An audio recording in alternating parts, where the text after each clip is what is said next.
Saludos, querida alumna, querido alumno. Bueno, con este vídeo vamos a intentar abordar una cuestión que, aunque aparentemente hoy no tiene mucha importancia, sí que la ha tenido a lo largo de la historia, ¿no? Bueno, ¿qué es lo que tienen todas las religiones en común? ¿Por qué hay tantas religiones? ¿Quién es Dios? ¿Por qué ha disminuido la importancia de la religión en nuestra sociedad occidental? ¿Y por qué es tan importante en nuestras culturas? Como ven, son muchas cuestiones que vamos a intentar abordar. En tiempos pasados, el peso de la religión en nuestra cultura fue muy grande, como ya hemos señalado. Sin embargo, hoy nos asombra que hay un montón de elementos en nuestra cultura, en nuestro mundo, que tienen que ver con ella y a lo mejor no nos hemos dado cuenta. Hay ritos, fiestas, nombres de calles, de monumentos, obras de arte, un montón de cosas que nos rodean cada día que tienen que ver con la religión. Vamos a intentar entrar poco a poco en esta cuestión y ver hasta dónde llegamos. Nuestro índice es muy sencillo. Primero, las religiones que hay en el mundo, la importancia que tienen. Luego, los elementos que tienen todas las religiones: el misterio, las mediaciones, la actitud, el espacio y los tiempos, los mitos y los ritos.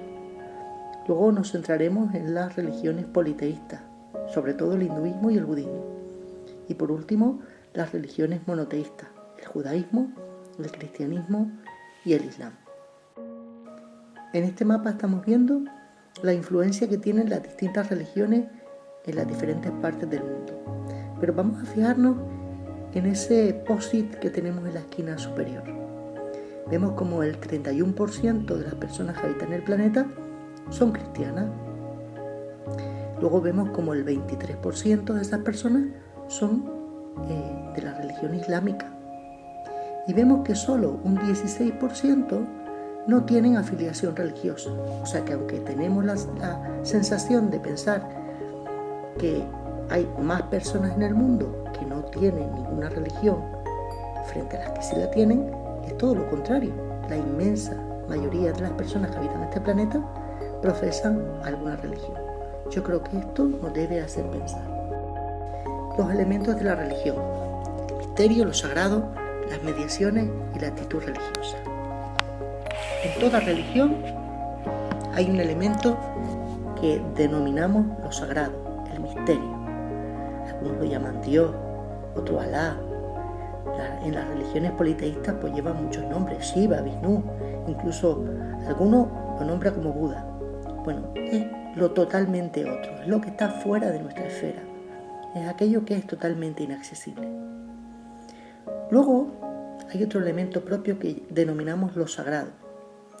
Es aquello que da sentido a la religión misma. Lo sagrado no lo podemos categorizar, pero está siempre ahí.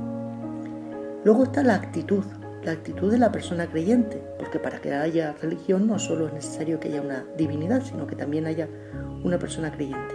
Esa actitud, esa fascinación, ese temor ante la divinidad. Y por último, las mediaciones, que son elementos, son signos, son imágenes, palabras, relatos, los espacios y los tiempos. Esas son las mediaciones. Las mediaciones son los mitos y los relatos. En todas las religiones hay esa parte mítica. Son las fiestas, los ritos concretos, que también tienen todas las religiones, las oraciones propias de cada religión y, por supuesto, esas normas que hacen que en unas religiones se tenga un tipo de comportamiento y en otras otro diferente. ¿Qué es el hinduismo? El hinduismo no ha sido fundado por ningún personaje histórico. Nació y se desarrolló a partir de cultos y creencias populares surgidas en parte gracias a antiguos textos hindúes denominados Vedas.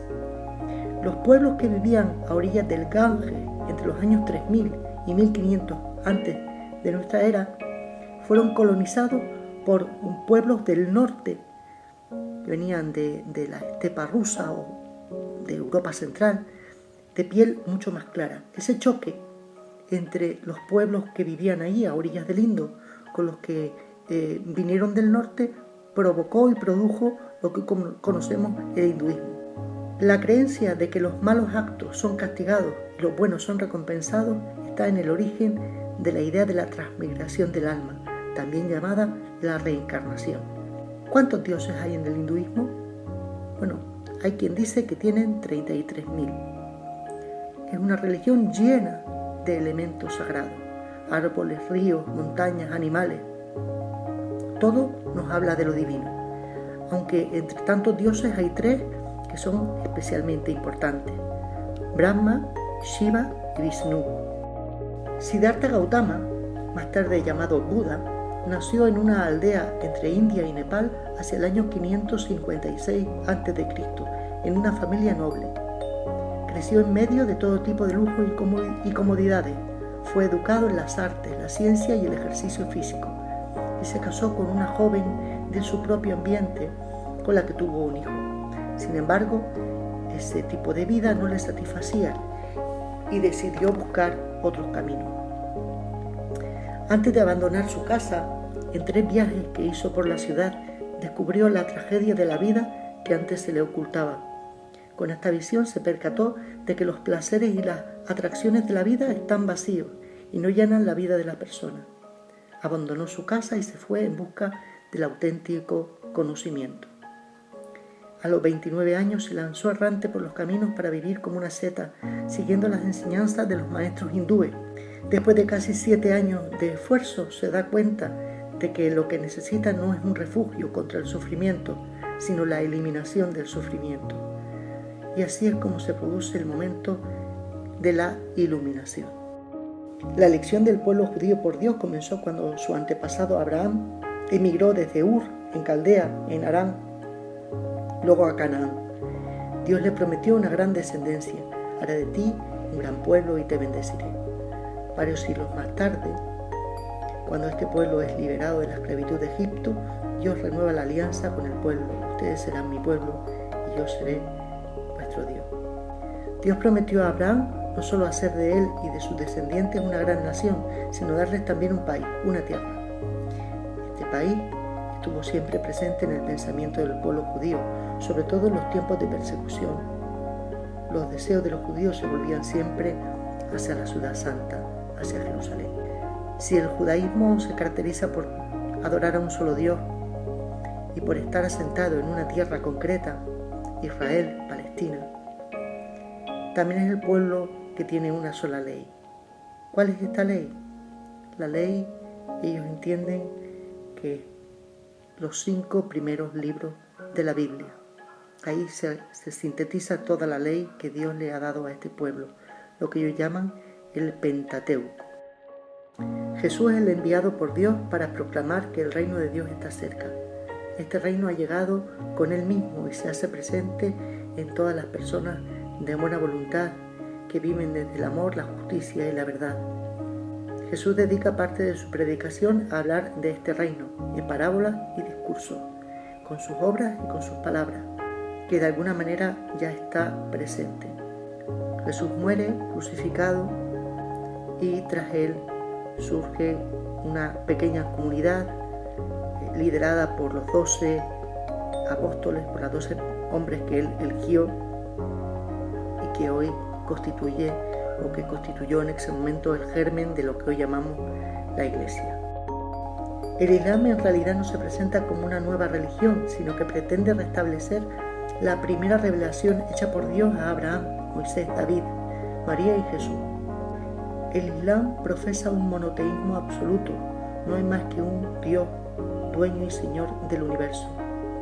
El musulmán cree en la vida futura y en la resurrección de todos los seres tras un juicio final. El libro sagrado de los musulmanes se llama el Corán.